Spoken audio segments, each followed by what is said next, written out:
Hello மக்களே! ஆரணி டிஸ்ட்ரிக்ட்லேருந்து ஒரு 20 கிலோமீட்டருங்க இந்த கோவில். படவேடு ரேணுகா தேவி அம்மா வாழ்ந்த இடங்க இது.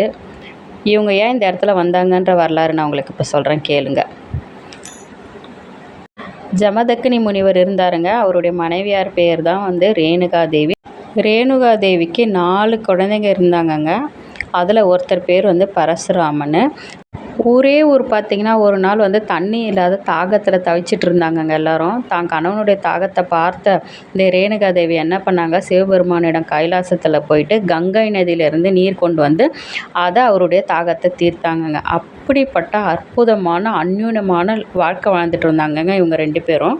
அப்படி இருக்க சொல்ல இந்த அம்மா என்ன பண்ணுவாங்களாம், தினமும் இந்த ஜமதக்கினி முனிவர் என்ன பண்ணுவார்னா, சிவபெருமான் பூஜிப்பாருங்க. அப்போ இந்த தாயார் என்ன பண்ணுவாங்கன்னா, குளத்தங்கரையில் போயிட்டு ஒரு பானை, மண் பானை செஞ்சு அந்த மண் பானை ஃபுல்லாகவே தண்ணி எடுத்துகிட்டு அபிஷேகம் சாமிக்கு கொடுப்பாங்கங்க. இது தாங்க அவங்க டெய்லி ரொட்டேட்டாக செஞ்சுட்டு வந்த வேலைன்னு கூட சொல்லலாம். ஒரு நாள் அப்படி மண் பானை செஞ்சு அவங்க தண்ணி எடுத்துக்கிட்டே இருக்க சொல்ல பார்த்திங்கன்னா, மேலே ஒரு விமானம் வந்ததுங்க. அந்த விமானத்துலேருந்து ஒரு அழகான ஆண்மகன் தெரிஞ்சார். அவரை பார்த்துட்டு இப்படி ஒரு அழகாக இருக்காங்களே ஆண்மகன் சொல்லிட்டாங்க. அந்த மண் பானை என்னாச்சுன்னா கரைஞ்சி தண்ணியோடு போயிடுச்சுங்க. மறுபடியும் அந்த அம்மாவில் மண்பானை செஞ்சு பார்க்குறாங்க, செய்ய முடியல. அப்போ அந்த இடத்துல அந்த அம்மா புரிஞ்சுக்கிறாங்க, ஓ இந்த ஆண்மகனை சொன்னதுனால தான் நம்மளால் செய்ய முடியலன்னு ஒரு பதட்டம் அந்த அம்மாவுக்கு. இப்போ இந்த ஜமதக்கினி முனிவர் என்ன பண்ணுறாருன்னா, ஏன் தன்னுடைய மனைவி வரலன்னு சொல்லிட்டு தெரிஞ்சுக்கிறாரு. அவர் கொஞ்சம் அப்படியே கண்ணை மூடி பார்க்க சொல்லி அவர் ஞான உதயத்தில் என்ன நடந்ததுன்றது தெரியுது. தெரிஞ்ச உடனே என்ன பண்ணுறாரு, தனது 4 மகன்களை கூப்பிட்றாரு. 4 மகன்களை கூப்பிட்டு நடந்ததை சொல்கிறாரு. தன் மனதனாலேயே கற்பிழந்துட்டாங்க. அதனால் அப்படிப்பட்ட தாய் உங்களுக்கு தேவையில்லை, நீங்கள் என்ன பண்ணுங்கள், அவங்களுடைய தலையை வெட்டிடுங்கன்னு சொல்கிறாங்க. ஆனால் அந்த 3 மகன்கள் ஒத்துக்கவே இல்லைங்க, தனது தாயை வெட்ட முடியாதுன்னு சொல்கிறாங்க. ஆனால் பரசுராமன் பார்த்திங்கன்னா அதில் முன் வராருங்க. நான் வெட்டுறேன், இப்படிப்பட்ட தாய் நமக்கு தேவையில்லைன்னு சொல்லிட்டு அவர் வராரு. வந்ததும் அந்த அம்மா என்ன பண்ணுறாங்க, பரசுராமனை பார்த்ததும் ஓடுறாங்க. ஓடி ஒரு குடிசையில் போய் ஒளிஞ்சிக்கிறாங்கங்க. அந்த குடிசையில் பார்த்திங்கன்னா சலவை தொழிலாளி இருக்காங்க. அப்போ 2 பேருமே பார்த்திங்கன்னா ரொம்ப அன்போடு வளர கணவன் மனைவி தாங்க அவங்க சலவை தொழில் பண்ணிகிட்ருக்காங்க. அப்போ அந்த கணவன் என்ன பண்ணுறாருனா, பரசுராமனை தடுக்கிறாரு. தன் தாயை இது மாதிரிலாம் கொல்லக்கூடாதுப்பா, அதை நீ புரிஞ்சிக்கோ, தலையெல்லாம் வெட்டக்கூடாதுன்னு சொல்கிறாரு. ஆனால் பரசுராமன் அதை கேட்கல. அந்த சலவை தொழிலாளியுடைய மனைவி அவரை தடுக்கிறாங்கங்க. ஆனால் அந்த அம்மா தலையும் இவர் வெட்டிடுறாரு. அதே மாதிரி பரசுராமன் தாயாருடைய தலையும் அவர் துண்டிச்சிடறாருங்க.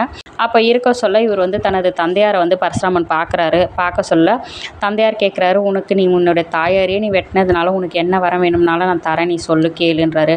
இல்லைப்பா, எனக்கு எங்கள் தாயார் தான்ப்பா வேணும், அதனால் அவங்களே எங்களுக்கு கொடுங்கன்னு சொல்லிட்டு பரசுராமன் கேட்குறாரு. ஆனால் முனிவர் என்ன பண்ணுறாரு, சரிப்பா நான் சொல்கிற மந்திரத்தை அங்கே போய் சொல்லு, நான் தர தீர்த்தத்தை அந்த அம்மா மேலே போய் தெளித்து விடு, அதுக்கப்புறம் அவங்களுக்கு உயிர் பிழைச்சி வருவாங்கப்பான்னு சொல்லிடுறாருங்க அந்த முனிவர். அதே மாதிரி பரசுராமன் பார்த்திங்கன்னா அந்த மந்திரத்தை சொல்லிவிட்டு தனது தீர்த்தம் கொடுத்தாருல அந்த தீர்த்தத்தையும் தெளிச்சுட்டு தலைங்களை ஒட்டுறாருங்க. ஆனால் தலை பார்த்திங்கன்னா மாறி மாறி ஒட்டப்படுதுங்க. அதாவது சலவை தொழிலாளனோட உடம்புல அவங்க தாயார் தலையும், அவங்க தாயார் தலையில் சலவை தொழிலாளியோட உடம்பு ஒட்டப்படுதுங்க. மாற்றி மாற்றி ஒட்டிட்டதுனால அவர் என்ன பண்ணுறாரு, மறுபடியும் அப்பா நான் தெரியாத மாறி மாறி ஒட்டிட்டேன்ப்பா அப்படின்னு சொல்கிறாரு. அதுக்கு இவர் சொல்கிறாரு, அப்பா அதனால தான் இங்கே பார்த்திங்கன்னா மாறி மாறின்னு சொல்லிட்டு நம்ம அந்த மாரியம்மனை நாம் கும்பிடுறாங்க. இதை மாதிரி தாங்க தலை மாறி மாறி ஒட்டப்பட்டது. அதனால தாங்க அந்த அம்மாவை சிரசுவாக பார்த்திங்கன்னா தலை கீழே இருக்கும். அந்த அம்மாவுடைய உருவத்தோடு சேர்ந்த தலை அந்த அம்மா பின்னாடியே இருக்குங்க. இப்படி தாங்க நம்ம ரேணுகாம்பாளை வழிபடுவோம். அவர் சொன்னார் அந்த முனிவர், இந்த இடத்துல அந்த அம்மா பிரதிஷ்டை பெற்று விளங்குவாங்கப்பான்னு சொல்லிட்டு படவேடலை அந்த அம்மா வச்சுட்டாங்கங்க. இந்த கோயிலுடைய விசேஷம் என்னன்னு சொல்லிட்டு பார்த்திங்கன்னா, கோயிலினுடைய திருநூறு தாங்க, அது தாங்க பிரசாதமாக வழங்கப்படுது.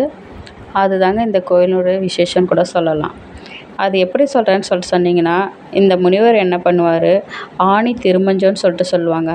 அந்த நாளில் யாகம்லாம் வளர்த்தி புத்து மண்ணிலேருந்து அந்த திருநூறு பிரசாதத்தை எடுத்துகிட்டு வந்து தாங்க அந்த அம்மாவுக்கு வச்சுட்டு அதுக்கப்புறம் பக்தர்களுக்கெல்லாம் கொடுக்குறாங்க.